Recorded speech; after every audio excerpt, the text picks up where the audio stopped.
The summer of 1847 arrived in Louisiana like a fever, thick, suffocating, and impossible to escape. The air hung heavy with the scent of magnolias and decay, a sweetness that masked the rot beneath.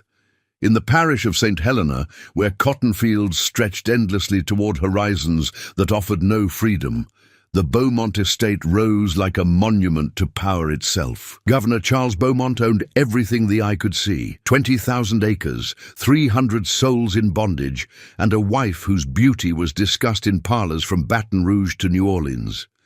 Eleanor Beaumont was a vision rendered in silk and pearls. Her blonde hair always perfectly arranged, her posture a study in aristocratic grace. At 32, she had mastered the art of being admired without being known, loved without being touched, envied without being understood. But beneath the corsets and courtesy, beneath the practiced smiles and Sunday prayers, Eleanor Beaumont was suffocating. The mansion itself was a cathedral of southern excess. White columns that reached toward God, marble floors imported from Italy, chandeliers that caught the light like frozen waterfalls, 12 bedrooms, though only one was occupied by husband and wife, separate wings, separate lives, separate worlds under the same roof. Charles Beaumont was 57, a man whose face had been carved by ambition and hardened by power. His political career had been built on cotton, compromise, and the calculated subjugation of those he deemed inferior. He spoke of civilization and progress, while his wealth dripped with the blood of those who picked his fields under the Louisiana sun. He loved his wife the way he loved his plantation, as property, as reflection, as proof of his dominion over the world. Eleanor knew her place in this arrangement. She had known it since the day her father sold her future for political favor when she was 17. Marriage was not romance, but transaction, not partnership, but performance. She played her role with precision, the gracious hostess, the devoted wife, the symbol of refinement that every governor needed on his arm, until the day she saw Elijah. Tell me in the comments which country you are from and what you thought of this story. And if this story made an impression on you, subscribe to the channel so you don't miss any future stories. It happened in the stables on a morning in late May when the heat had not yet become unbearable and the world still pretended at gentleness. Eleanor had come to inspect the new mare Charles had purchased. Another acquisition, another display of wealth. She rarely ventured to the working parts of the estate. Her world was confined to gardens, parlors, and the suffocating propriety of afternoon teas. But that morning, drawn by restlessness she could not name, she walked past the rose garden, past the quarters where the house servants lived, toward the stables where the field workers occasionally came for repairs and supplies. He was shoeing a horse when she entered. Elijah was 30 years old, though the record books listed him as property item number 47, acquired in 1839 for $800. He stood 6 feet tall, his body sculpted by labor that would have broken lesser men, his skin dark as the Louisiana earth after rain. But it was his eyes that stopped Eleanor in her tracks, eyes that did not lower, did not submit, did not perform the degradation that slavery demanded. He looked at her for 3 seconds that stretched into eternity. Then he returned to his work. Eleanor felt something crack inside her chest, something she had sealed away so thoroughly she had forgotten it existed. She stood there, frozen, watching the way his hands moved with precision and care, the way sweat traced paths down his forearms, the way he spoke softly to the horse in a voice that carried no fear, no anger, only a quiet strength that seemed impossible in a world designed to destroy it. "You," she said, her voice barely audible. "What is your name?" He did not look up. "Elijah, ma'am." "Elijah," she repeated, and the name felt like prayer and blasphemy all at once. She left without another word, her heart thundering against her ribs, her hands trembling inside her lace gloves. That night she could not eat. She could not sleep. She lay beside her husband's snoring form and stared at the ceiling, seeing nothing but those eyes.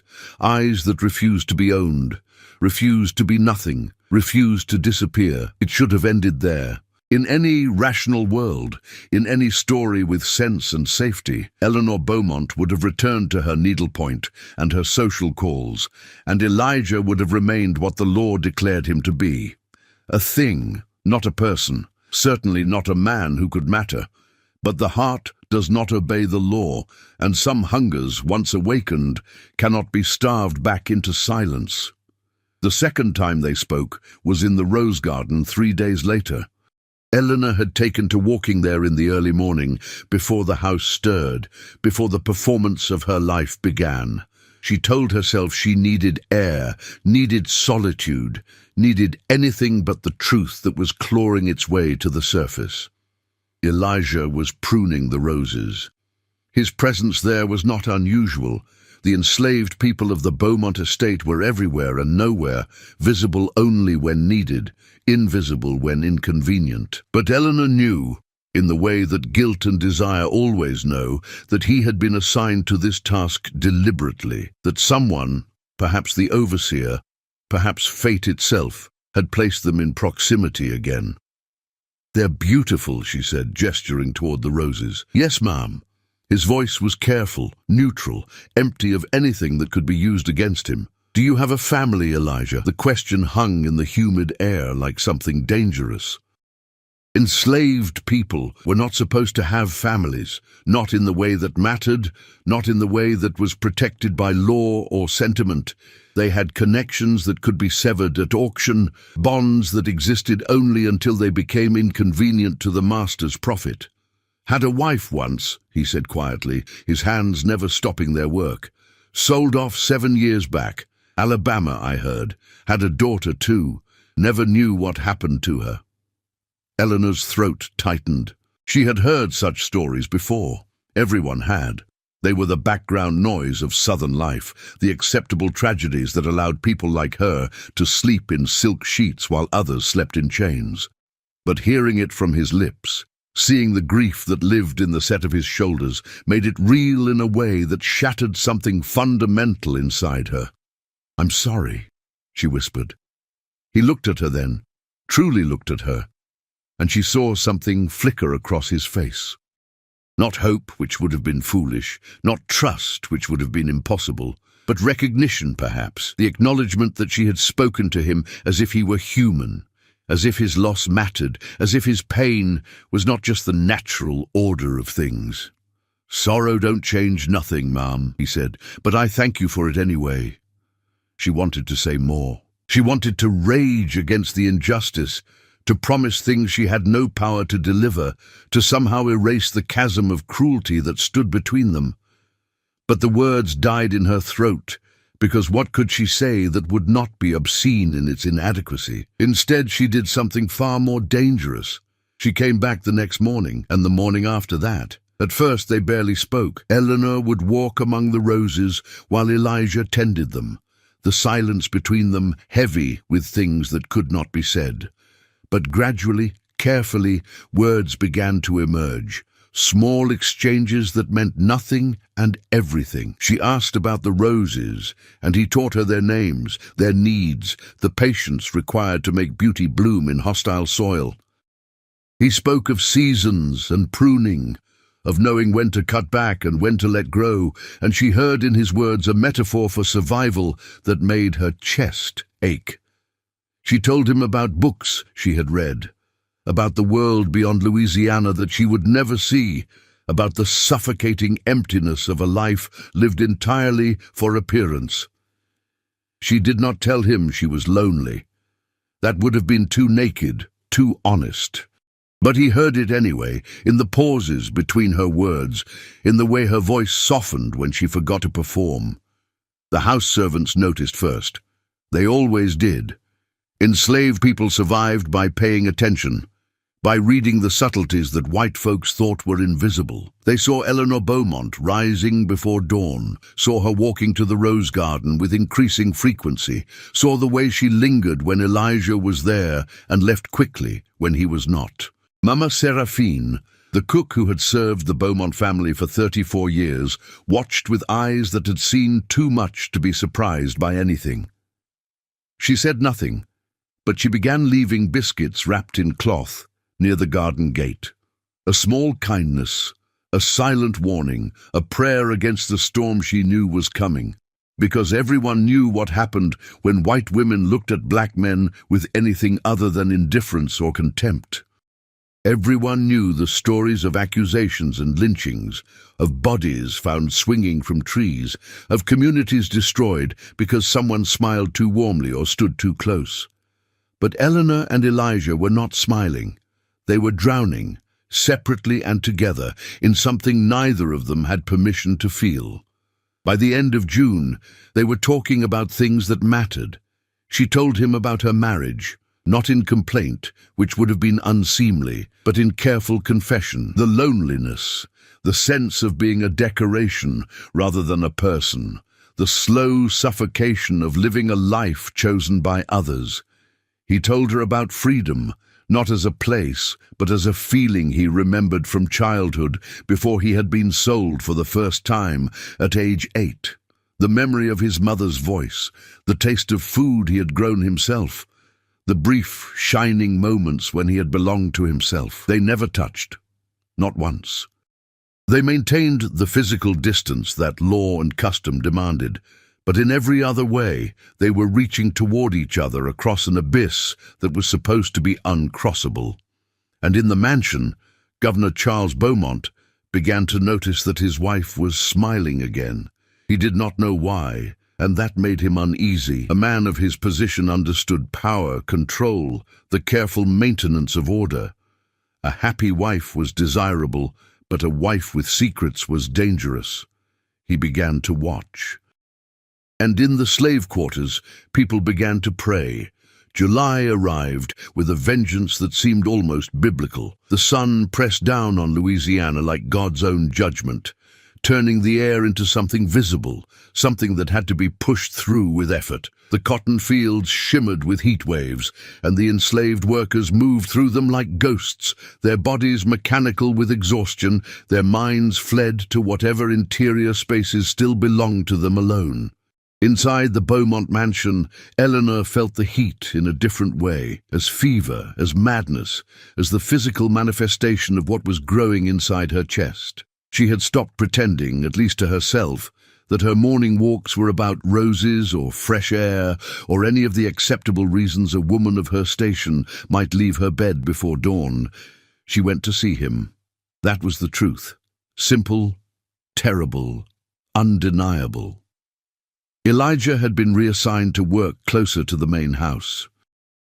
The overseer, a man named Thaddeus Cole, whose cruelty was legendary even by the standards of an institution built on cruelty, had made the change without explanation. Some of the other enslaved people whispered that Cole suspected something, that he was positioning Elijah where he could be watched more carefully.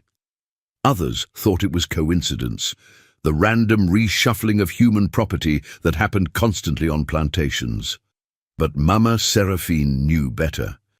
She had seen the way Governor Beaumont's eyes had begun to track his wife's movements, had heard him asking casual questions about Eleanor's habits, her routines, her unexplained cheerfulness. The governor was not a fool. He was a predator, patient and calculating, and he had caught the scent of something wrong. "Child," Seraphine said to Eleanor one morning, catching her in the hallway before she could slip outside.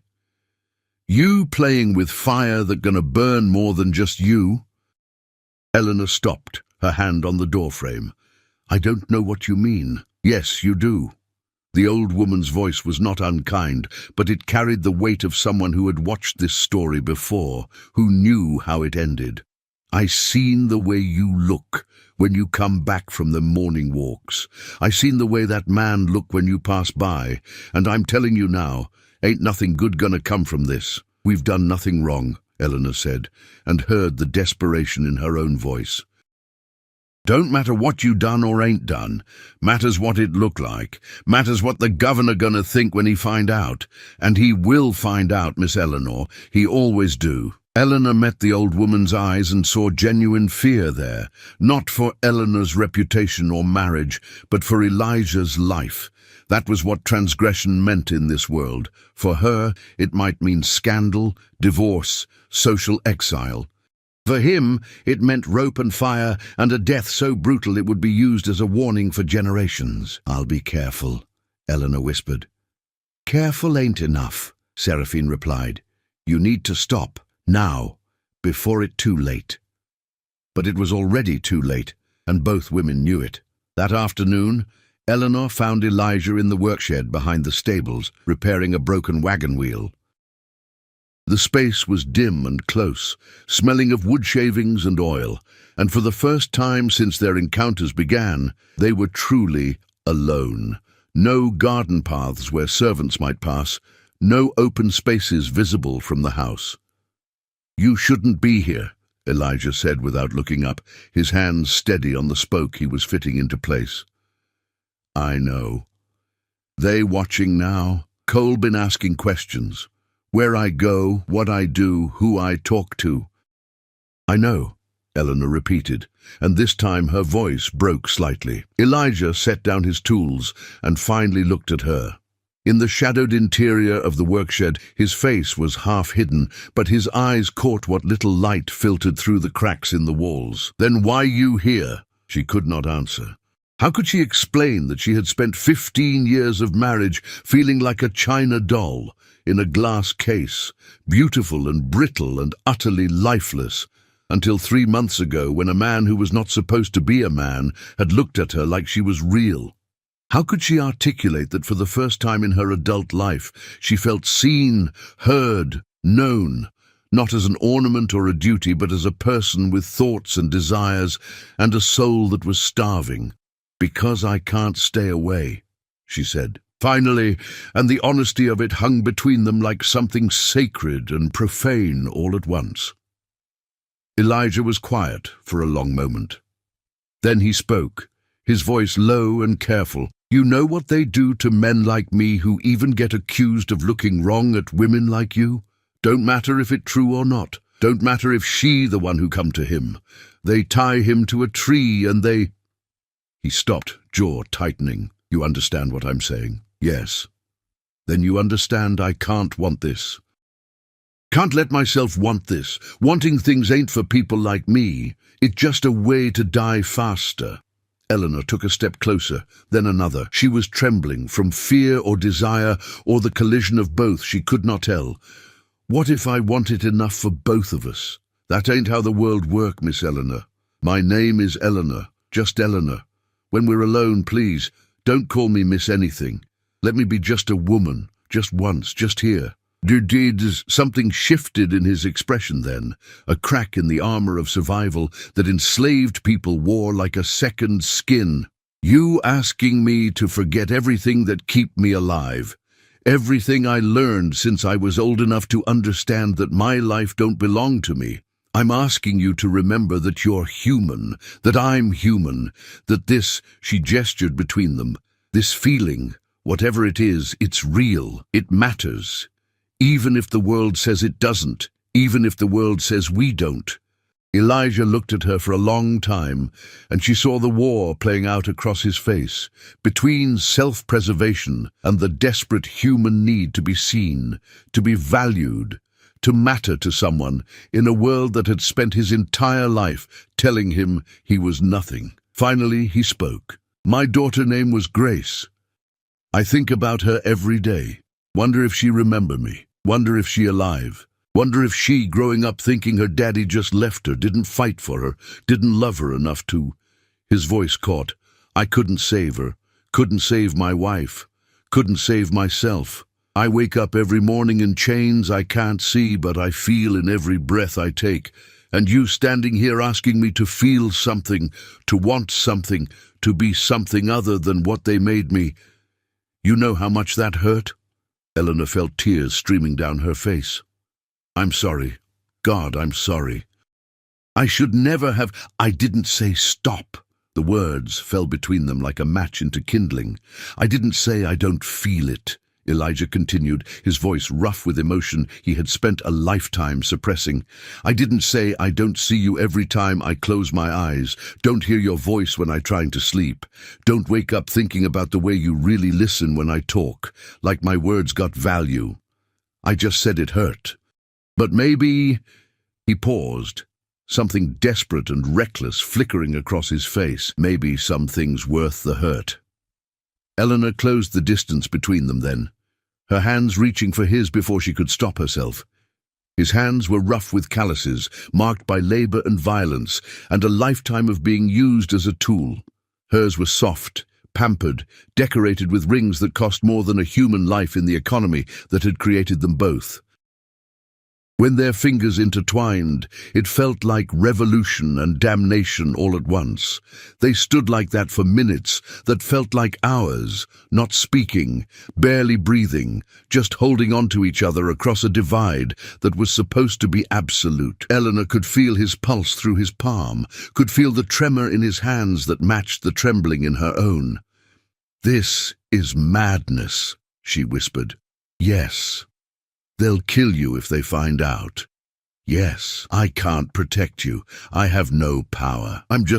You ain't just anything," Elijah interrupted, and his voice carried a fierceness that made her look up into his eyes. "You a person who see me as a person. In this whole damn world, that more rare than gold, that more precious than freedom itself sometimes. To be seen, really seen. You know how long it's been since I felt that? Then see me too," Eleanor said. "Please, see me. Not the governor's wife, not the proper lady, not the thing I have to be for everyone else. Just me. The person I was before they told me who I had to become." "I see you, Eleanor," he said, and hearing her name from his lips, just her name without title or distance, felt like being baptized into something new and terrifying. "I've been seeing you since that first day in the stables, seeing the loneliness you carry like I carry mine, seeing the cage you in, even though yours got silk bars instead of iron. Seeing the way you hungry for something real, something that ain't performance or duty or living for other people's expectations." "What are we doing?" Eleanor asked, and she was not sure if she meant in this moment or in the larger arc of what they had set in motion. "I don't know," Elijah admitted, "but I know I'm tired of surviving without living, tired of being dead inside just to stay alive outside. If this the only time I get to feel human, to feel wanted, to feel like I matter to somebody, even if it only lasts a minute, even if it costs me everything, maybe that worth it." They were still holding hands when they heard footsteps approaching the workshed. They broke apart instantly, muscle memory and terror moving faster than thought. Elijah grabbed his tools. Eleanor smoothed her dress, and by the time Thaddeus Cole appeared in the doorway, they were 6 feet apart. A perfectly proper distance between mistress and slave, nothing to see but a woman who had wandered into the wrong building, and a man focused entirely on his work. But Cole was not a fool. His eyes moved between them with the calculating assessment of a man who made his living reading guilt and fear. He was 43, lean and weathered, with a face that seemed to have been carved from something harder than flesh. He carried a whip coiled at his belt, more as symbol than tool. Everyone knew what he was capable of, and most days the threat was enough. "Afternoon, Mrs. Beaumont," he said, his voice carrying a false politeness that somehow made his words more menacing. "Can I help you find something?" "I was looking for the stable master," Eleanor said, her voice steady, despite the thundering of her heart. "My mare has been favoring her left foreleg." "Stable master in the south barn, ma'am. This here's just the workshed. Nothing of interest to a lady." "Of course, my apologies." Eleanor moved toward the door, forcing herself to walk slowly to maintain the dignity expected of her station. As she passed Cole, she felt his eyes on her like a physical touch, assessing, calculating, storing information for future use. She did not look back at Elijah. But that night, lying in her bed while her husband snored in his separate chamber, Eleanor stared at the ceiling and felt the ghost of Elijah's hand in hers. She understood now what she had done, what they had done together. They had crossed a line that could never be uncrossed. They had felt something that made them both vulnerable in ways that could get them both destroyed. And she knew, with the clarity that comes from standing on the edge of an abyss, that she could not stop, would not stop.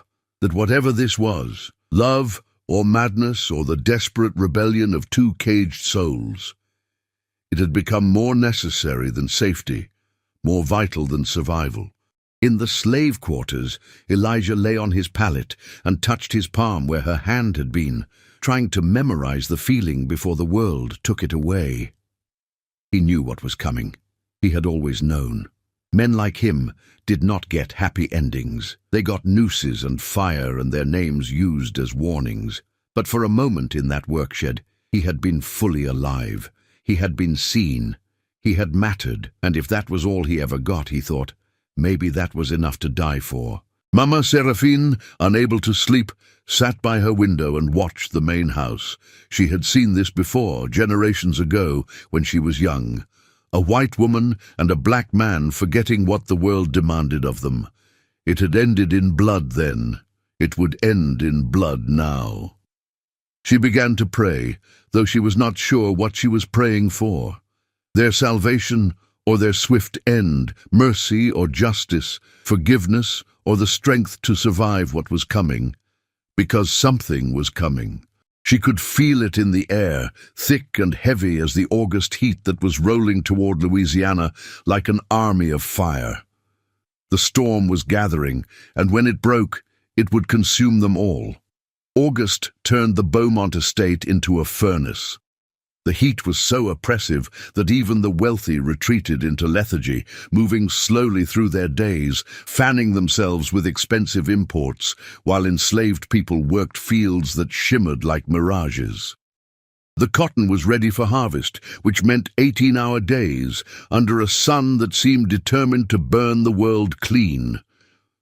Elijah worked until his hands bled, until his back screamed, until exhaustion became a kind of mercy that let him stop thinking about the impossibility of what he felt.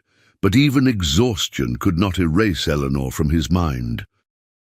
She was there in every moment, in the way the light fell through the trees, in the sound of wind through magnolias, in the ache in his chest that had nothing to do with physical labor. Eleanor, for her part, had become someone she barely recognized. The proper governor's wife, who had moved through life like a wind-up doll, had been replaced by a woman who lived only for stolen moments, for the brief encounters in the garden before dawn, for the seconds when she could see Elijah from a window and know he was alive, was real, was still in the world. They could not speak anymore, not after Cole's interruption in the workshed. The overseer had begun watching them both with the focused attention of a hunter who had spotted prey. He appeared wherever Eleanor walked, his presence a constant reminder of surveillance and threat. He assigned Elijah to the farthest fields, the hardest labor, the positions where he would be most visible and most controlled. It was a kind of torture to be so close and yet impossibly separate. To see each other across distances that might as well have been oceans. Eleanor felt it like a physical pain, a constant ache in her chest that no amount of laudanum or prayer could ease. So she did something reckless. She began to write letters. They started as a way to ease the pressure building inside her, thoughts and feelings she had no one else to share with, confessions she could not speak aloud. She wrote late at night in her private sitting room, by candlelight, her hand moving across paper in loops and curves that felt like prayers or spells or the mapping of forbidden territory. She wrote about her childhood, about the girl she had been before her father sold her future for political advancement. She wrote about her marriage, about the slow death of living without intimacy or understanding. She wrote about meeting Elijah, about the way something dormant inside her had awakened, about the terror and exhilaration of feeling fully alive for the first time. She did not intend to send them, at first. But after 2 weeks of silence, of seeing him only from afar, of the crushing loneliness that came from having touched something real and then having it torn away. She could not bear it anymore. She found a way. There was a girl named Dinah, 16 years old, who worked in the main house as a chambermaid.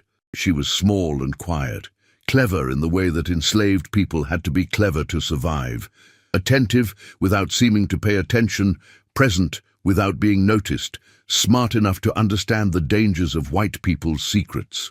Eleanor approached her one evening when the rest of the household was at dinner. "Dinah," she said quietly, "I need your help with something." The girl's eyes went wide with fear.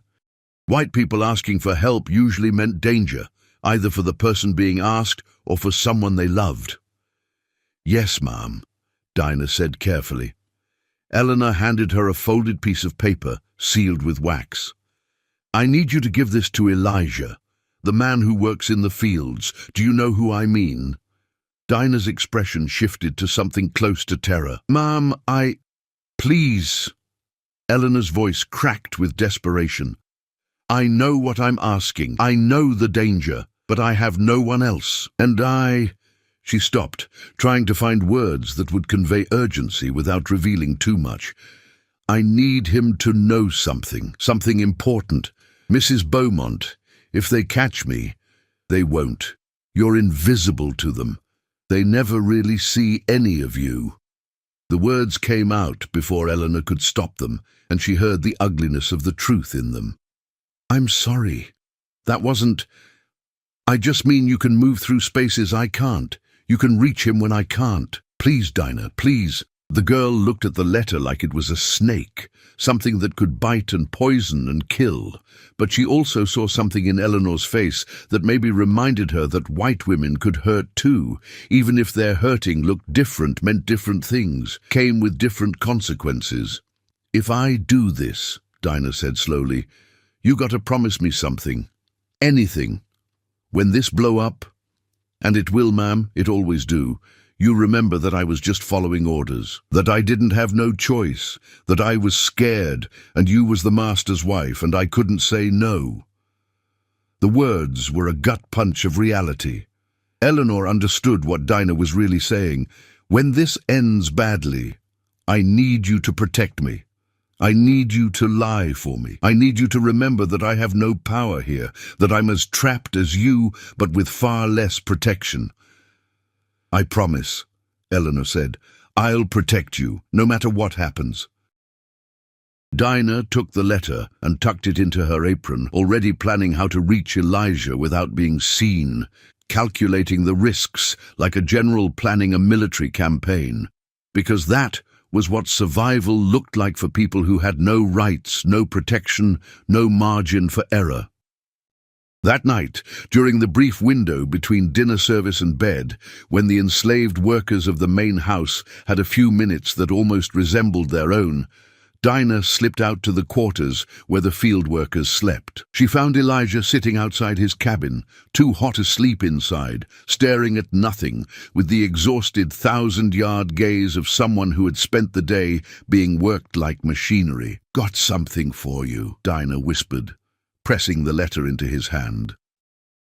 "From the big house, from..." She didn't say Eleanor's name. Names had power. Names could be testimony. Elijah looked at the sealed paper in his hand like it was both treasure and bomb. "Who else know about this?" "Just me, and I'm trying real hard to forget I know." "Smart girl!"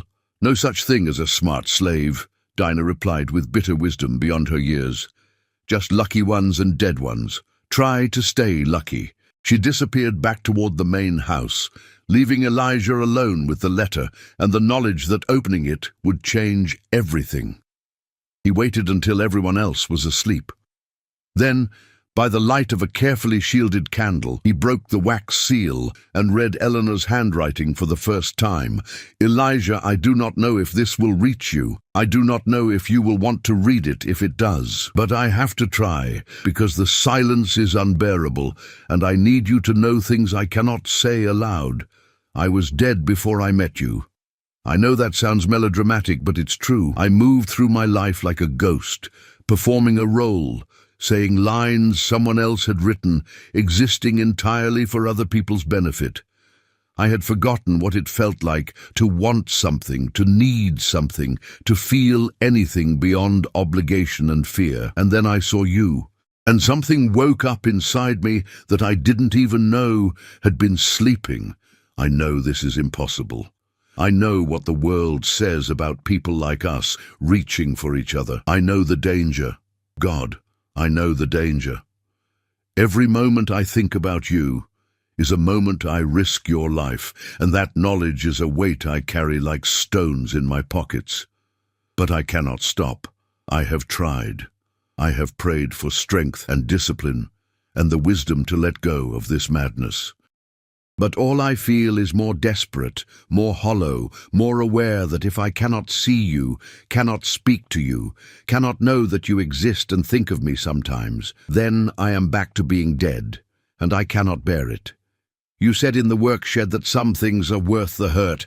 I think about those words constantly. I think about what it means to choose pain over numbness, danger over safety, feeling over survival. And I realize that maybe that's what being alive actually means. Not just existing, not just enduring, but choosing to feel even when feeling might destroy you. I don't know what I'm asking from you. I don't have the right to ask anything. You owe me nothing. I'm part of the system that has stolen everything from you, and no amount of feeling or wanting can change that fundamental injustice. But if there is any part of you that feels what I feel, that sees what I see when I look at you, if there is any possibility of something real between us, even if it can only exist in letters and shadows and stolen moments, please write back. Please let me know I'm not alone in this madness. Please let me know I matter to you the way you matter to me. Yours in ways I have no right to be. Eleanor Elijah read the letter 3 times, his hands shaking, his throat tight with emotions he had no safe way to express. She had put into words everything he felt, but could never say, had articulated the impossible thing growing between them with a clarity that was both beautiful and terrifying. Writing back was insane. It created evidence. It made the invisible visible. It gave their enemies exactly what they would need to destroy them both. He should burn the letter, should forget it, should protect himself the way he had learned to protect himself from the moment he understood that he was considered property rather than person. But he didn't burn it. Instead, he found a stub of pencil and a scrap of paper, and in handwriting that was careful and cramped from years of secretly teaching himself to read and write, skills that were illegal for him to possess, that could get him whipped or sold or worse, he wrote back. Eleanor, you talk about being dead before you met me. I understand that more than you know. I've been dead inside since I was 8 years old and first understood that my life wasn't never going to be mine. Dead since they sold my wife. Dead since I held my daughter for the last time and knew I couldn't save her. Dead in all the ways that matter except my body still working, still moving, still doing what it told to do. Then you walked into that stable and looked at me like I was a man instead of a thing, and something I thought was gone forever started breathing again. I'm scared, Eleanor, more scared than I ever been, and I've been scared plenty, because hope is dangerous for people like me. Wanting things is dangerous. Feeling things is dangerous. They teach us from children that the only way to survive is to kill everything inside that makes us human, to become machines that work and obey and never complain. But you making me remember I got a heart. And hearts can break, and breaking gonna hurt worse than anything Cole's whip ever done to me. I think about you all the time. In the fields when the sun's so hot I can barely see straight. In the night when I can't sleep, in the moments between moments when I let myself forget what I am and just feel what I feel. And what I feel is something I got no words for, something I got no right to feel, something that might kill us both. But yeah, you matter to me, more than anything has mattered in longer than I can remember, and if that makes me a fool, if that seals my fate, if that brings down everything, at least I got to feel it. At least I got to be alive, really alive for a little while. Write to me again, please, even if it dangerous, even if it wrong, even if we both know how this probably gonna end. Let me be alive a little longer. Elijah. The letters continued through August and into September. Dinah became their unlikely courier, moving between the worlds of house and field, with messages hidden in her apron, her sleeves, once even in the lining of a basket of laundry. She did it partly because she had no real choice, partly because she was paid in small favors Eleanor could grant, but mostly because she understood something that white people rarely did. Enslaved people had their own lives, their own loves, their own desperate reaches for happiness in a world designed to deny them anything resembling joy. She had seen Elijah and Eleanor together only once, that day in the workshed. But she had seen the way they looked at each other, and it reminded her of the way her own parents had looked before they were sold to different owners, before love became just another thing that white people could take away on a whim. So she carried the letters, even though it terrified her, even though she knew it could get her killed or sold, or beaten so badly she'd never recover. She carried them because sometimes you had to do something dangerous just to remember you were human. The letters grew longer, more intimate, more honest. Eleanor wrote about her childhood, about her mother who had died when she was 12, about the suffocating expectations of Southern womanhood. Elijah wrote about his life before slavery, the fragments of memory from a childhood that seemed to belong to someone else entirely. They wrote about books Eleanor had read, and Elijah wished he could read openly. They wrote about dreams they had, futures they could never inhabit, worlds where they might simply be two people who cared for each other without law or custom or violence standing between them. They wrote about love, though they never used that word. It was too dangerous, too absolute, too much like a confession that could be used against them in the court of public opinion that would inevitably try them both. But it was there in every line, in every carefully chosen word, in every letter that said, "I see you, I know you, I value you, you matter." And then, in late September, everything changed. Governor Charles Beaumont found the letters. He had not been looking for them specifically. He had been searching Eleanor's private chambers for something else. Her jewelry box, specifically, because he needed to borrow a valuable necklace as a gift for a political ally's wife. Eleanor was out calling on neighbors, and he had taken the opportunity to enter her rooms, something he rarely did.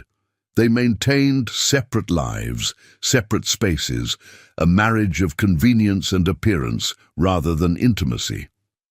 But when he opened the drawer of her writing desk to search for the jewelry box key, he found instead a folded piece of paper. Curious. Eleanor was usually meticulously organized, and random papers were unlike her. He opened it. And read the first letter Elijah had written back to his wife. For a long moment, Charles Beaumont stood absolutely still, the letter in his hand, his face showing nothing. He had built a political career on controlling his expressions, on never revealing what he was thinking or feeling until it served his purposes to do so. But inside, behind the carefully maintained mask, something cold and terrible began to unfold. He read the letter again. Then he systematically searched Eleanor's desk until he found the others, 8 in total, hidden in various drawers and compartments, a secret correspondence that had been happening under his roof, between his wife and his property, for months. He read them all, every word, every confession, every expression of feeling that should not exist, could not be tolerated, represented a violation so fundamental it shook the very foundations of the order he had spent his life upholding. When he finished reading, Charles Beaumont very carefully folded the letters, placed them in his coat pocket, and left his wife's chambers. He walked downstairs, through the grand foyer with its marble floors and crystal chandelier, out onto the veranda where he could see the fields stretching into the distance. He stood there for a long time, smoking a cigar, thinking. Some men would have acted immediately in rage, but Charles Beaumont was not most men. He was a politician, a strategist, someone who understood that revenge served cold was revenge served effectively. He would not rush. He would not be impulsive. He would plan this carefully, would orchestrate it perfectly, would ensure that when he moved against them both, the consequences would be total and irreversible. Because this was not just about a wife's infidelity or a slave's presumption.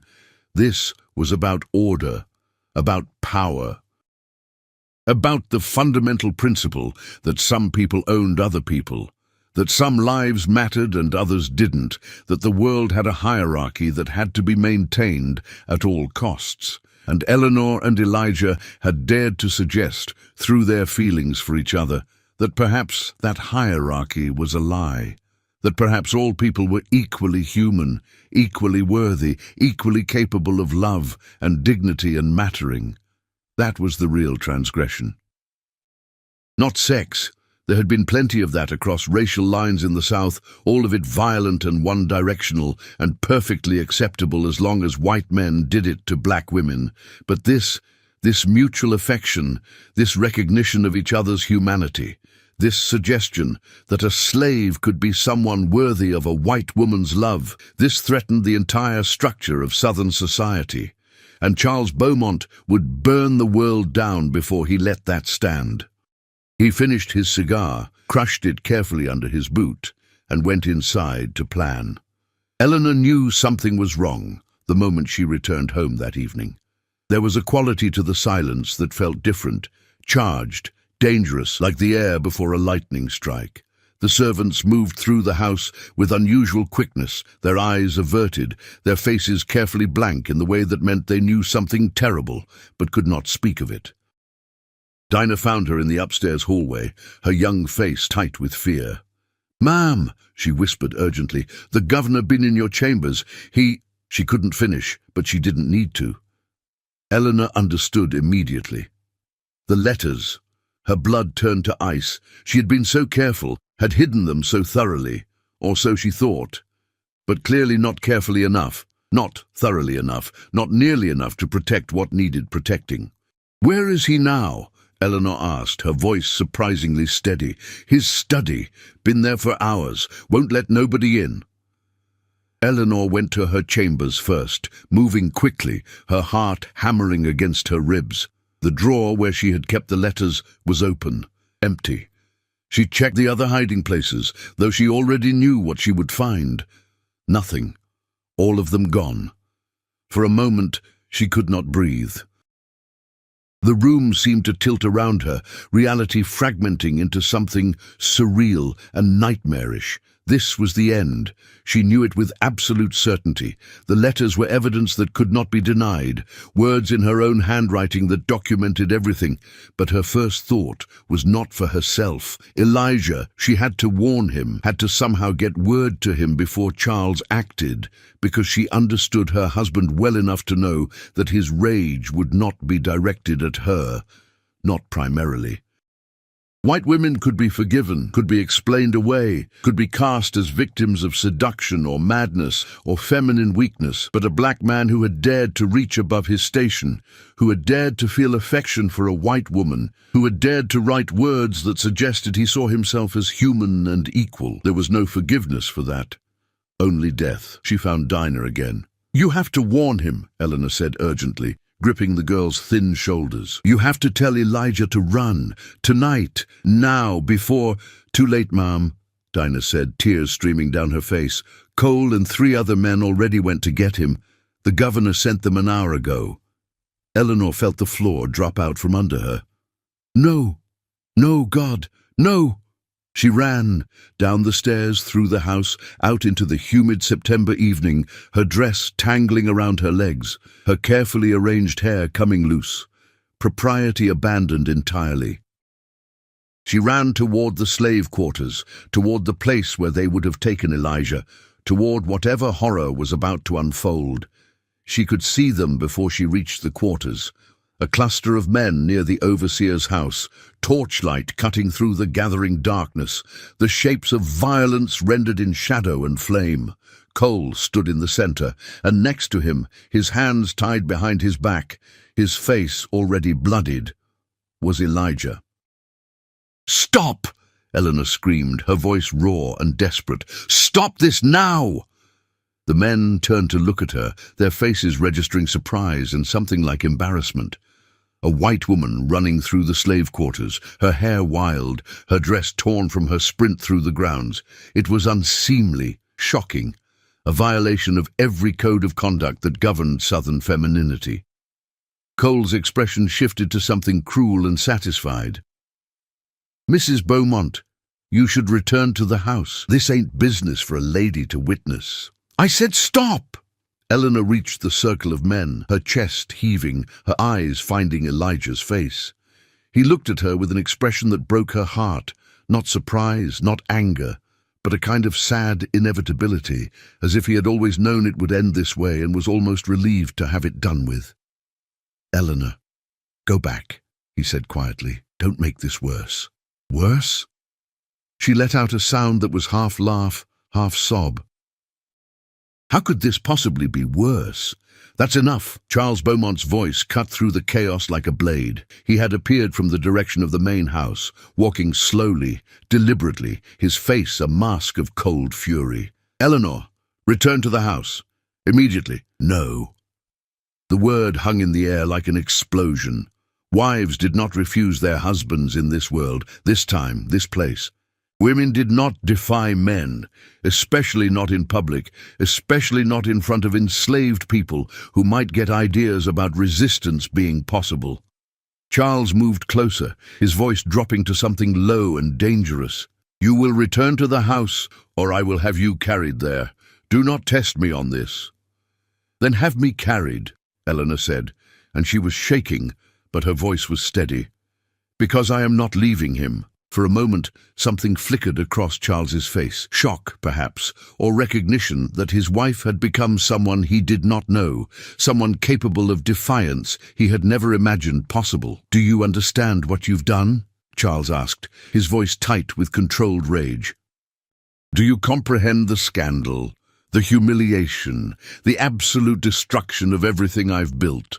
I understand that I've fallen in love with a man who is more decent and honest than you will ever be," Eleanor said, and once the words were out, she felt a strange lightness, as if confession was its own kind of freedom. "I understand that I have spent 15 years of my life being your decoration, your proof of civilization, your pretty possession.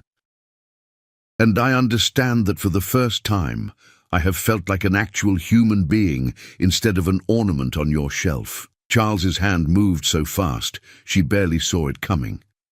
The slap knocked her sideways, stars exploding across her vision, the taste of blood sudden and bright in her mouth. She heard Elijah make a sound of rage and saw him lunge forward before 3 men grabbed him, holding him back, their hands brutal and efficient. "Don't you touch her!" Elijah shouted, fighting against the men who held him, and for a moment the mask of careful submission fell away entirely, revealing the man underneath, the one who had been forced to hide his intelligence, his strength, his capacity for love and rage and everything human that slavery tried to strip away. "You see?" Charles said to the assembled men, his voice carrying a terrible satisfaction. "You see the presumption, the absolute audacity. This animal thinks he has the right to defend a white woman, thinks he has the right to feel anything but gratitude for his station. This is what happens when they are allowed to forget their place." "He has done nothing wrong," Eleanor said, pushing herself upright, ignoring the pain radiating through her skull. "We wrote letters. We spoke. She stopped, understanding suddenly that any explanation she gave would only make things worse. There was no defense that would save Elijah, no argument that would penetrate the fortress of rage and wounded pride her husband had erected. "You wrote letters," Charles repeated, pulling the folded papers from his pocket.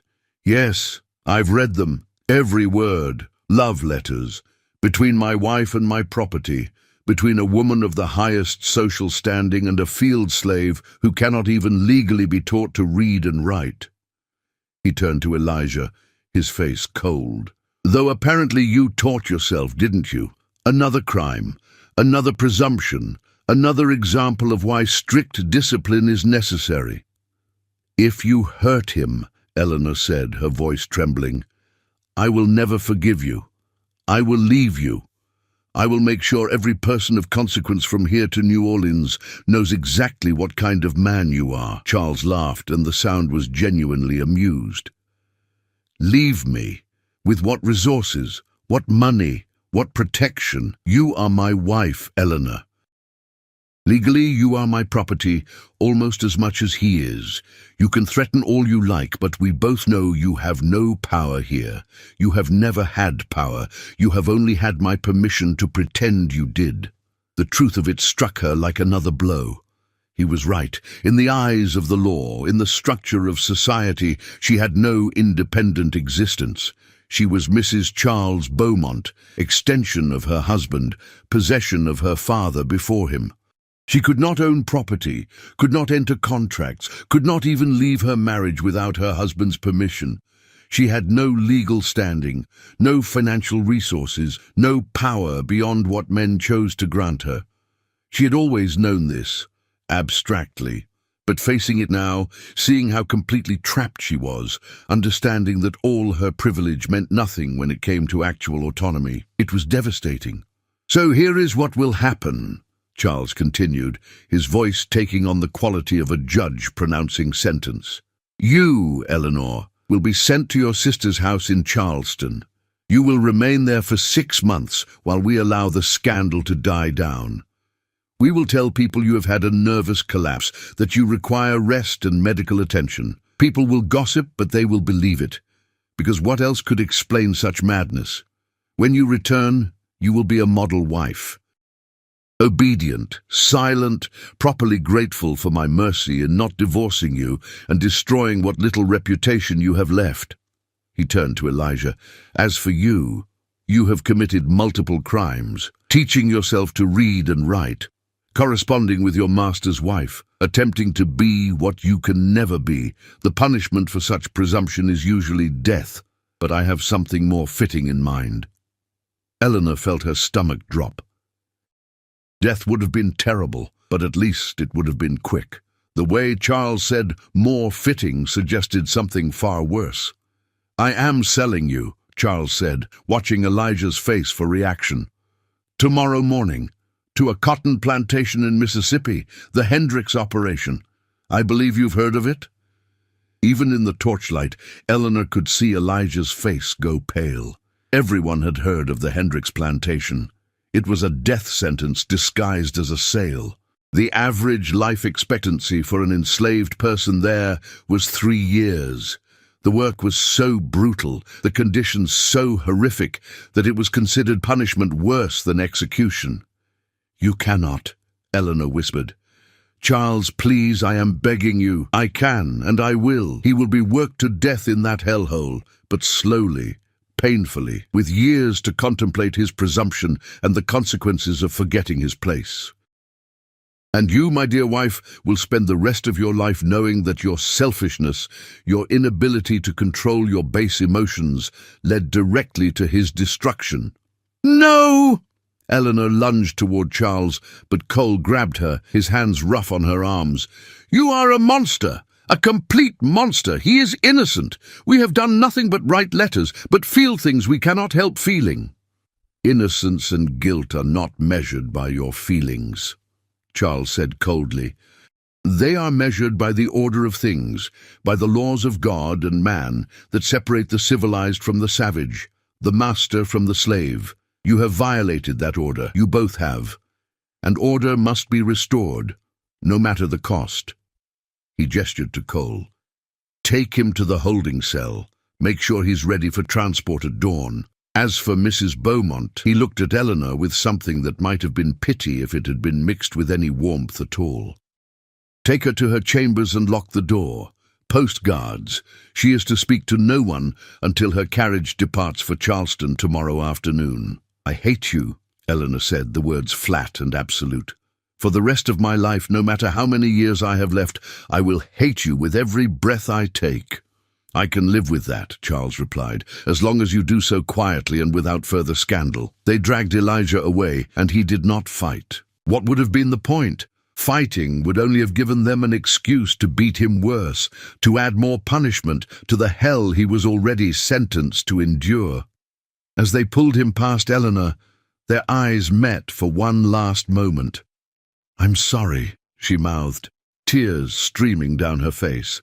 He shook his head slightly, as if to say there was nothing to apologize for, as if he would do it all again, as if the brief time of being seen and valued was worth any price they would make him pay. Then he was gone, swallowed by the darkness, and Eleanor was being dragged back toward the mansion, her sobs echoing through the humid night air. In her chambers, locked in and guarded, Eleanor collapsed to the floor and wept until she had no tears left. She had destroyed him. Her feelings, her selfishness, her inability to accept the prison of her life. She had sentenced him to death. Not quick death, but the slow, grinding horror of working himself to nothing in the Mississippi heat. She had loved him, and love had become destruction. Around midnight she heard sounds outside, movement, shouting, the chaos of something happening. She ran to her window and saw flames. The slave quarters were on fire, not the main buildings, but smaller structures, storage sheds, the holding cell, where they would have been keeping Elijah. Flames climbed into the night sky, turning everything orange and red and terrible. Eleanor watched, her hands pressed against the glass, and understood that someone had decided freedom through fire was better than slow death in Mississippi. Whether it was Elijah himself or other enslaved people who had decided to help him, she would never know. But she prayed with an intensity that surprised her, given how little she had believed in God for years, that he had made it out, that he was running through the darkness towards something better, that maybe, somehow, he would survive. The fire was contained within an hour. The main house was never in danger. But in the chaos and smoke and confusion, one thing became clear. Elijah was gone. They found the holding cell empty, the lock broken from the outside, no trace of him anywhere on the grounds. Dogs were sent out to track him, but the rain that began to fall just after midnight washed away his scent. Patrols were organized, rewards posted, notices sent to neighboring plantations and towns. But Elijah had vanished into the night like smoke, like a ghost, like something that had never existed at all. Charles was furious, but there was nothing to be done. An escaped slave was a financial loss, but not an unprecedented one. It happened. The punishment would be terrible if Elijah was caught, but Charles had larger concerns now. Managing the scandal, protecting his political career, ensuring that his wife's disgrace did not destroy everything he had built. Eleanor was sent to Charleston the next day as planned. She went quietly, numbly, feeling like all the life had been drained out of her. The letters were destroyed, the evidence eliminated, the story reshaped into something more palatable. A wife who had suffered a nervous breakdown, a slave who had taken advantage and then fled when discovered, a husband showing mercy and discretion by handling the matter privately. Society accepted the explanation because it wanted to. Because the alternative, that a white woman and a black man had genuinely cared for each other, had seen each other as equals, had dared to love across the chasm of race and power, was too threatening to acknowledge. But Eleanor knew the truth. And in Charleston, sitting in her sister's drawing room, surrounded by people who treated her with pity and condescension, she made a decision. She would survive this, would get through the 6 months of exile, would return to Louisiana and play the role expected of her, but she would never, ever forgive. And she would never stop looking for signs that Elijah had survived, that he had made it north, that somewhere in this vast country he was alive and free and remembered her. It was a small hope, but it was all she had. And in the Mississippi swamps, moving by night, following the North Star, drinking from streams and eating what he could steal or catch, Elijah kept moving. His body was weak from the beating Cole had given him before the fire. His hands were raw from breaking the lock on the holding cell. A lock weakened by someone he never learned who had decided to help him even at great risk to themselves. But he was alive, and he was free, and every night before he slept in whatever hiding place he had found, he thought of Eleanor, of her face, her voice, her letters, the brief, impossible thing they had shared. Some loves, he thought, are worth dying for, but this one, maybe, was worth living for. So he kept moving north, toward a freedom he had never known, carrying her memory like a light in the darkness. 6 months became a year, then 2. Eleanor returned from Charleston in the spring of 1848, thinner than when she left, quieter, her beauty dimmed by something that looked like grief, but moved like rage. She played her role with mechanical precision. The penitent wife, the recovered invalid, the woman who had learned her lesson and now understood her place. Charles accepted her back because divorce would have been more scandalous than reconciliation. They resumed their separate lives under the same roof, barely speaking, meeting only when social obligation demanded the performance of marriage. At night, Eleanor lay in her bed and stared at the ceiling, feeling like a ghost haunting her own life. There was no word of Elijah. He had not been caught, which meant either he had made it north or he had died somewhere along the way, and his body had never been found. Eleanor preferred to believe the former. She had to believe it, because the alternative was unbearable. The Beaumont estate continued as it always had. Cotton was planted and harvested. Enslaved people worked and suffered and died and were replaced. Charles's political career advanced. The world turned according to its cruel logic. And nothing changed except that Eleanor now understood exactly how much she despised that world and everything it represented. She began doing small things, acts of quiet rebellion that no one would notice or care about. She taught several of the house servants to read in secret, hiding books in her chambers, conducting lessons behind locked doors. She arranged for extra food to be sent to the quarters, for medicine when people fell ill, for small kindnesses that could not undo the massive injustice but might ease individual suffering. Dinah became her ally in these efforts. The girl who had carried the letters had grown into a woman of 20, sharper and more cautious than ever, but still willing to risk herself for tiny moments of defiance against the system that owned her. "You think he made it north?" Dinah asked one day in late 1849, while they were sorting through Eleanor's wardrobe, ostensibly organizing, but really just finding private time to talk. "I have to believe he did," Eleanor said. "I have to believe all of it meant something." "Maybe it did," Dinah replied quietly. "Maybe just the trying was the something. Maybe just feeling human for a minute was worth it, even if it ended bad." Eleanor looked at the young woman, still so young, still trapped, still finding ways to survive with dignity and intelligence and a fierce refusal to be broken. "You're wise beyond your years, Dinah." "Ain't about wisdom, ma'am. It's about what you gotta tell yourself to make it through the day." The years continued to pass. 1850, 1851. The country was tearing itself apart over slavery, though people pretended otherwise. The Compromise of 1850 papered over the divisions without resolving them. Tension crackled through the South as more enslaved people ran north, as white abolitionists grew louder, as the economic system built on human bondage began to show its fractures. Charles became increasingly paranoid about slave rebellions, about the influence of northern ideas, about maintaining control through ever harsher discipline. The overseer, Cole, was given free rein to terrorize the workforce. Punishments became more brutal. The quarters became a place of constant fear. Eleanor watched it all with horror and helplessness. She had no power to change anything.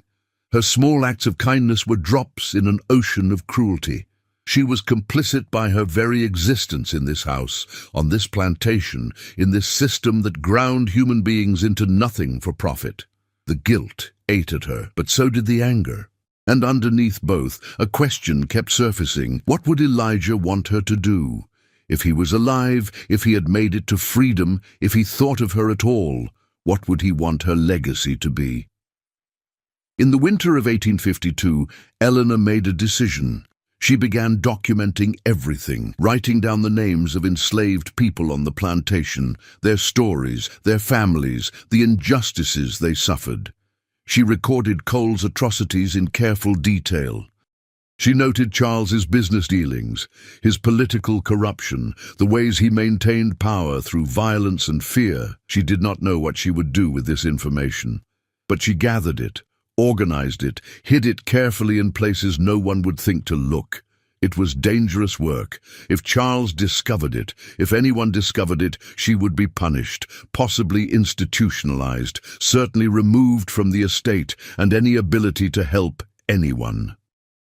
But she did it anyway, because it was the only form of resistance available to her, the only way to honor what she and Elijah had shared, the only path toward making her life mean something beyond decorative suffering. Mama Seraphine noticed the change in Eleanor.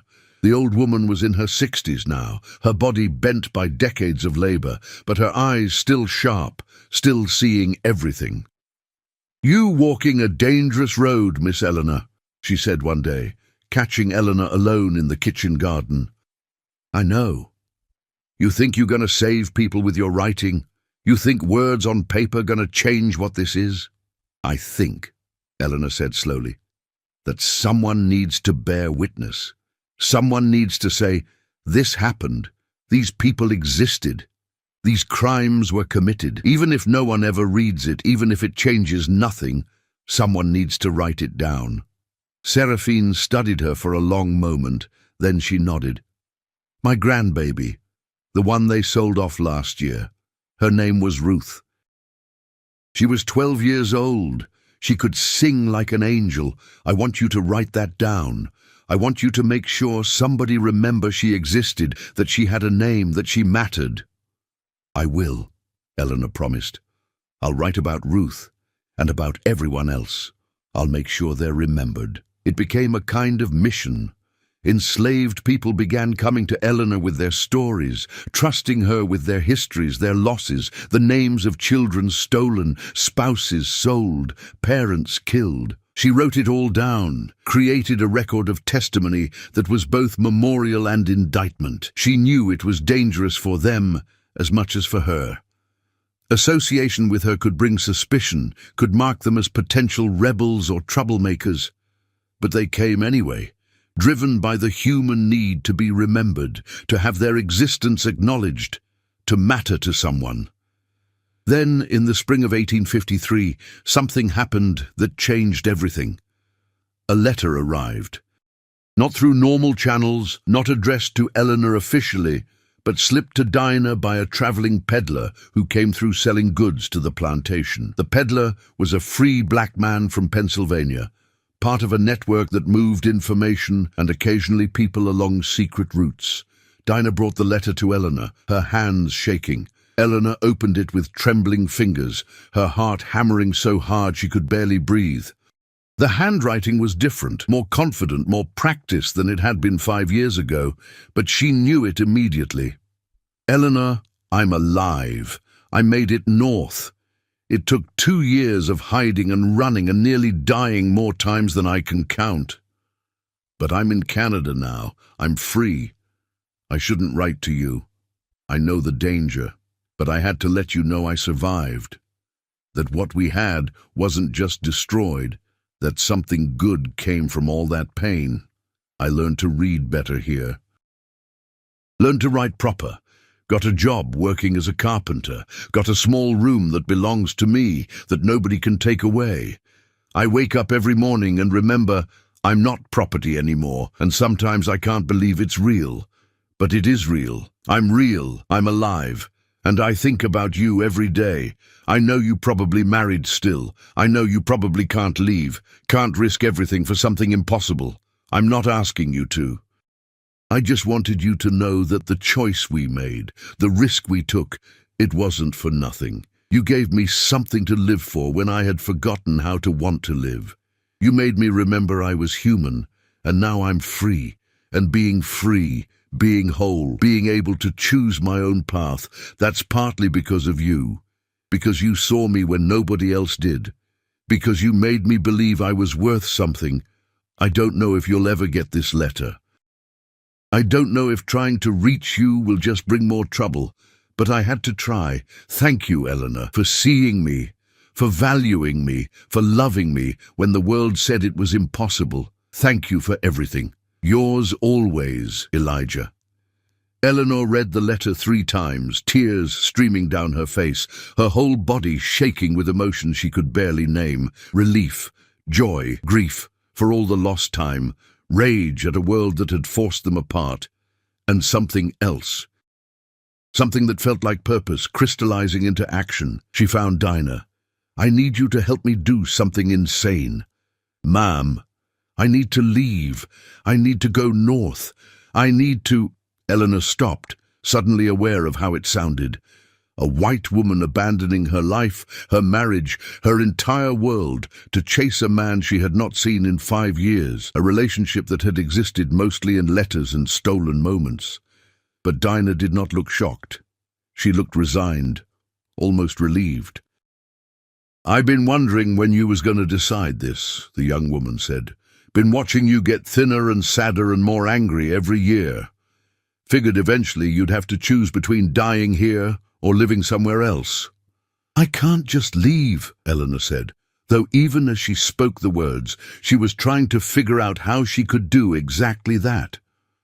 I have no money of my own, no way to travel, no... You got jewelry, Dinah interrupted.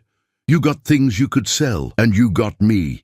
And I got connections to people who help folks run north. Not just slaves, Mom. Sometimes white women trying to escape bad marriages. People in trouble. People who need to disappear. Eleanor stared at her. You're part of the Underground Railroad. Not officially, but I know people who know people. And if you serious about this, if you really ready to give up everything you got here, even though it ain't much, then I can get you connected.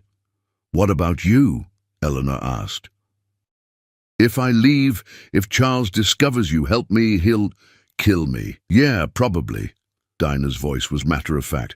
But I'm 24 years old, and I'm tired, Miss Eleanor. I'm tired of being scared. Tired of watching people I love get sold or beaten or worked to death. Tired of surviving instead of living. So maybe this my chance too. Maybe I run north same time you do. Maybe we both get free. Eleanor felt something like hope stirring in her chest for the first time in years. You would do that? Risk everything? Already been risking everything just by being born black in Louisiana, Dinah replied.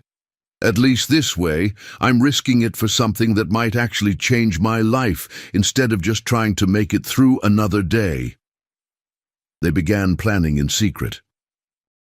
It would take months to prepare, to gather resources, to make connections with the network that could help them travel north, to create a cover story that would buy them time before Charles realized Eleanor was gone. Eleanor sold jewelry piece by piece, claiming she was having items repaired or reset. She gathered clothes that could be worn for travel rather than society. She continued her documentation project, preparing to take the records with her as evidence of the atrocities happening on plantations across the South. And she wrote back to Elijah, a letter that Dinah sent through the same network that had delivered his. Elijah, I'm coming. I don't know when, I don't know exactly how, but I'm coming north. I refuse to spend the rest of my life as a ghost in this house, married to a man I despise, complicit in a system that destroys everything beautiful and human. You gave me the courage to remember I have choices, even when the world says I don't. You showed me what it means to be brave, to risk everything for the possibility of being whole. Wait for me. However long it takes, wait for me.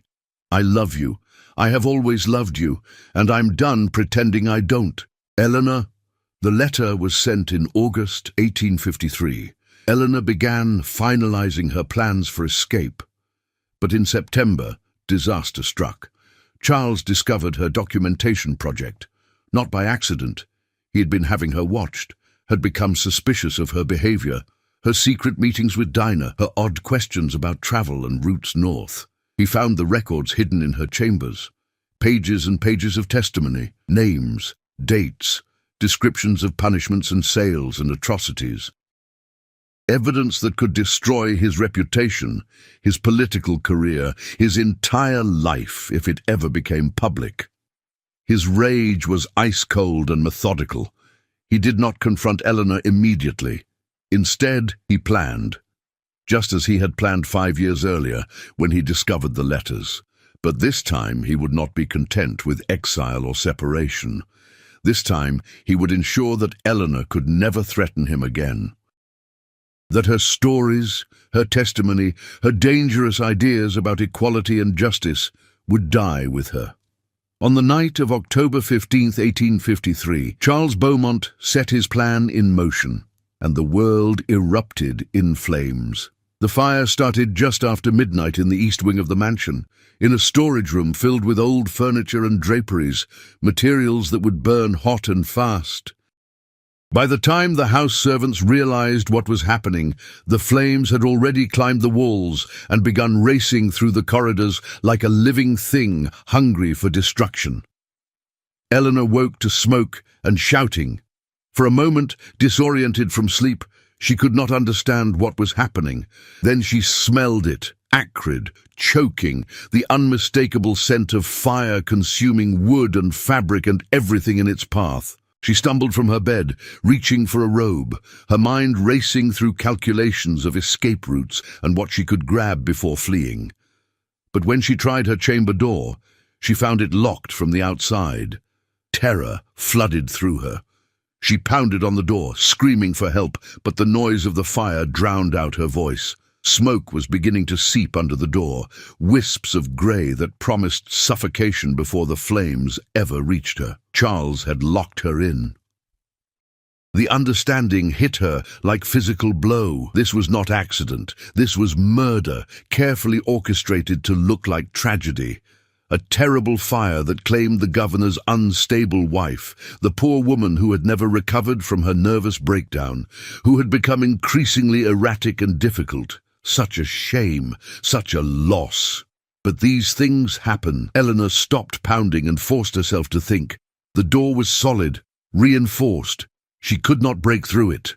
But there was a window. She ran to it, threw back the curtains, tried to open it and found it too had been fastened shut. Likely earlier that day when she had been out of her chambers. Every exit blocked, every escape route sealed. Charles had planned this perfectly. But Eleanor Beaumont had not survived the last 6 years by accepting defeat gracefully. She grabbed a heavy candlestick and began smashing the window. Glass shattered, falling in glittering shards to the ground 2 stories below. Not a survivable jump, but better than burning alive. She was halfway through clearing the remaining glass from the frame when she heard the door to her chamber crash open. She spun around, expecting Charles or perhaps Cole coming to ensure the job was finished. Instead, she saw Dinah, her face streaked with soot, her eyes wild with fear and determination. Behind her, Mama Seraphine and 2 other enslaved women from the house. "Come on!" Dinah shouted. "No time! How did you—" "Broke the lock. Now move, before this whole place come down." They ran through corridors, rapidly filling with smoke. Flames had consumed the east wing entirely and were advancing on the central sections of the house. The heat was overwhelming, oppressive, making it hard to breathe or see clearly. Eleanor could hear the groan of timber beginning to give way, the crack of beams failing under stress. They made it down the main staircase just as the chandelier fell, thousands of pieces of crystal exploding across the marble floor like a deadly rainstorm. Out through the front door, onto the lawn, joining the chaos of servants and enslaved people trying to fight the fire or rescue what possessions they could. But Eleanor did not see Charles anywhere. "Where's the governor?" she asked Dinah, shouting to be heard over the roar of flames. "Don't know. Ain't seen him since the fire started." Eleanor scanned the crowd of people, the organized chaos of water brigades and rescue attempts. No Charles, no Cole either, she realized.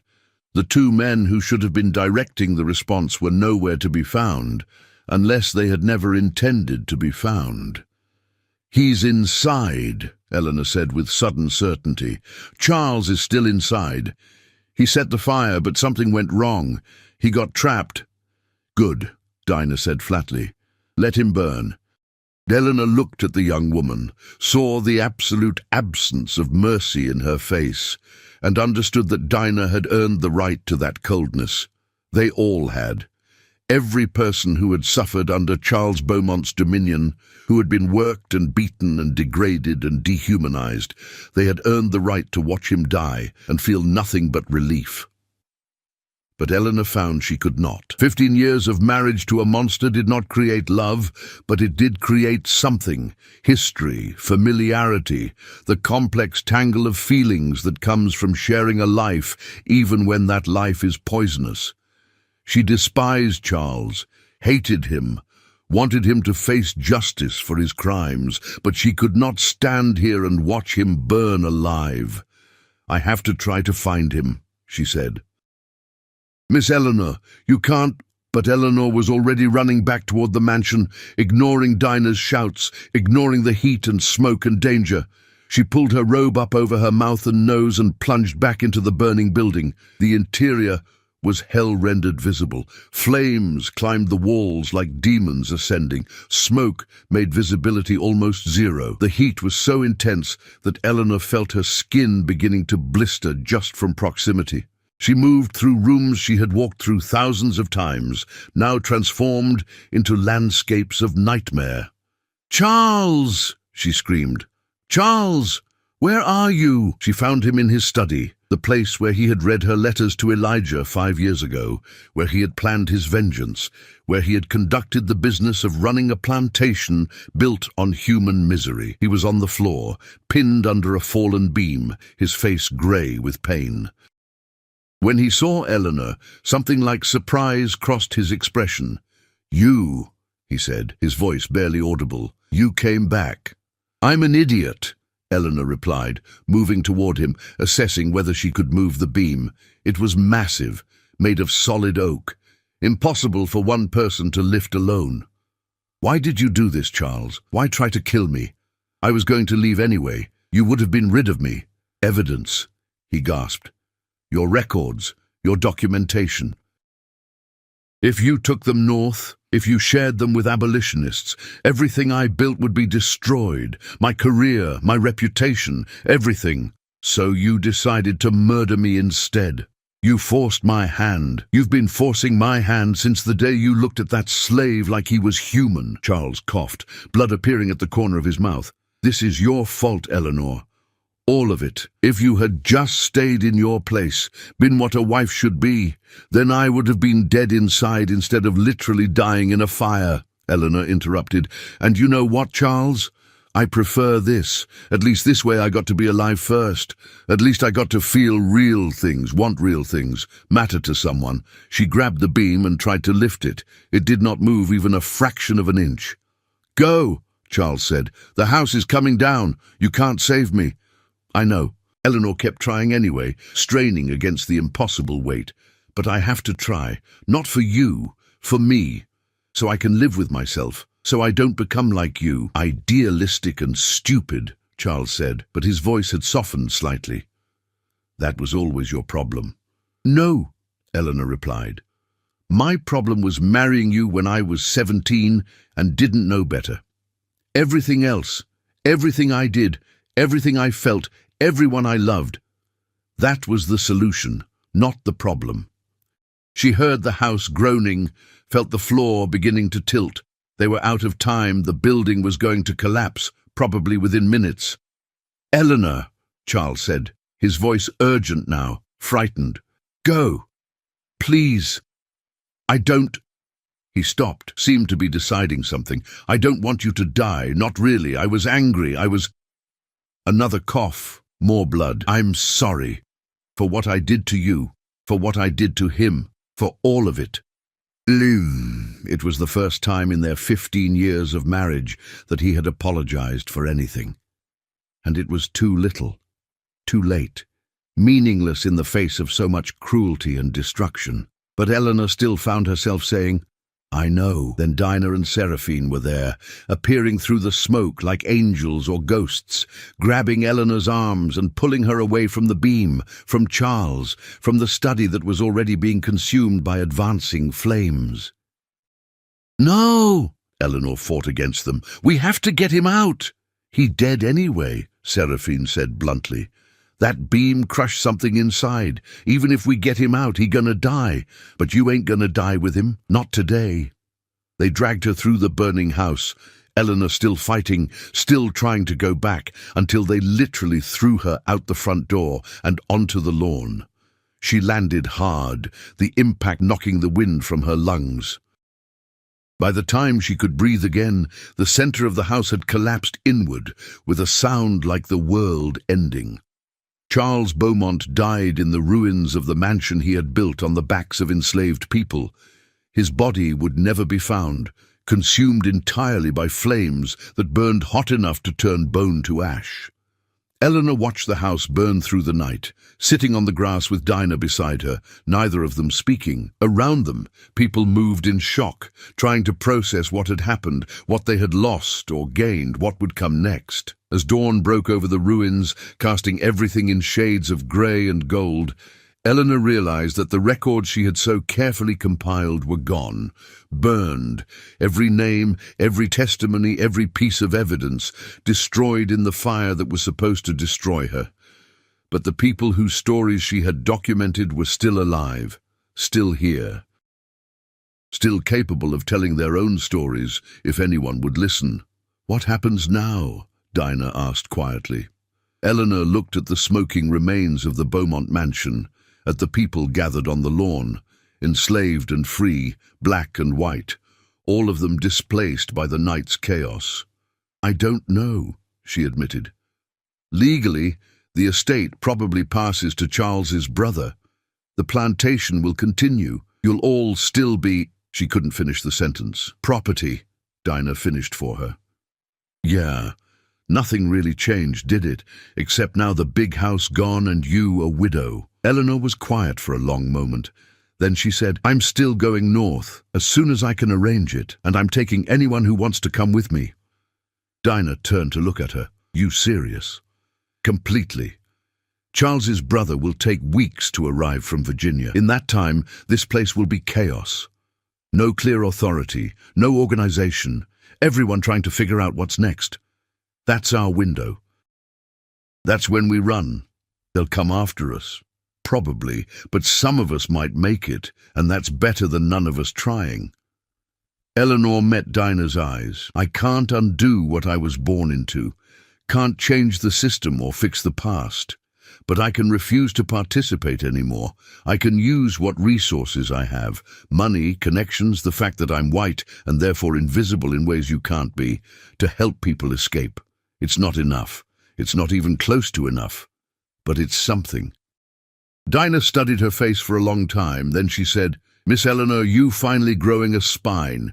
Took you long enough." Eleanor laughed despite everything, a sound that was half sob, half genuine amusement. "Better late than never? We'll see about that." Over the next 3 weeks, Eleanor orchestrated the largest escape the parish of St. Helena had ever seen.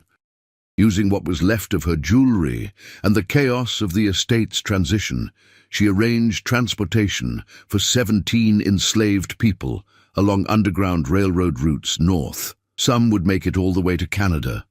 Others would find freedom in northern states. Some would be caught and returned and punished terribly, but they would all have tried. Would all have chosen risk over certainty, hope over despair, the possibility of freedom over the guarantee of bondage. Eleanor and Dinah left together on a cold November morning, just as Charles's brother arrived to take possession of what remained of the Beaumont fortune. They traveled through networks of safe houses and sympathetic conductors, sometimes hidden in wagons under false floors, sometimes walking through forests at night, always moving north toward the promise of something better. It took 4 months to reach Canada. Eleanor found Elijah in a small town outside Toronto, working as a carpenter, living in a modest room that was his own, his face fuller than she remembered, his eyes carrying less grief and more something that looked almost like peace. When she appeared at his door in March of 1854, 6.5 years after he had escaped the Beaumont plantation, he stared at her like she was a ghost. "Eleanor? I told you I was coming," she said. And then she was in his arms, both of them crying, holding each other with the desperate intensity of people who had crossed hell to reach this moment. They were married 3 weeks later, scandalized the small, free black community that had taken Elijah in, created a household that defied every convention of the world they had escaped. Dinah found work as a seamstress, eventually married a formerly enslaved man from Kentucky, and spent the rest of her life helping new escapees establish themselves in freedom. Eleanor never returned to the South. She lived in Canada with Elijah for 34 years, bore 3 children who grew up free and educated and never knew chains. She wrote about her experiences, published accounts under a pseudonym that detailed the realities of slavery from the perspective of someone who had benefited from it and then chosen to abandon that benefit. She died in 1888, at age 73, in a house she and Elijah had built together, surrounded by children and grandchildren who carried the legacy of 2 people who had refused to accept the world's definitions of who they could be and what they could mean to each other. Elijah outlived her by 4 years. He spent those years finishing a project they had started together, a memorial garden where they planted a magnolia tree for every person they knew who had died enslaved, every story Eleanor had documented and lost in the fire, every life that had mattered despite the world saying it didn't. The memorial still stands today, maintained by their descendants, a place of remembrance for those who resisted, who ran, who dared to be free, who loved across boundaries designed to keep them separate. And in Louisiana, the ruins of the Beaumont mansion became a legend, a cautionary tale about pride and transgression, about the dangers of violating the social order, about what happens when people forget their place. But for those who knew the real story, who understood what Eleanor and Elijah had shared, what they had sacrificed, what they had chosen despite impossible odds, the ruins meant something different. They were not a warning. They were a monument to the truth that love is more powerful than law, that humanity is more fundamental than hierarchy, that some things are worth burning the whole world down to protect. The Beaumont dynasty ended in fire and scandal, as Charles had always feared. But Eleanor and Elijah's story, their defiant, impossible, beautiful story that survived, and survival, in a world designed to destroy them both, was the greatest victory of all.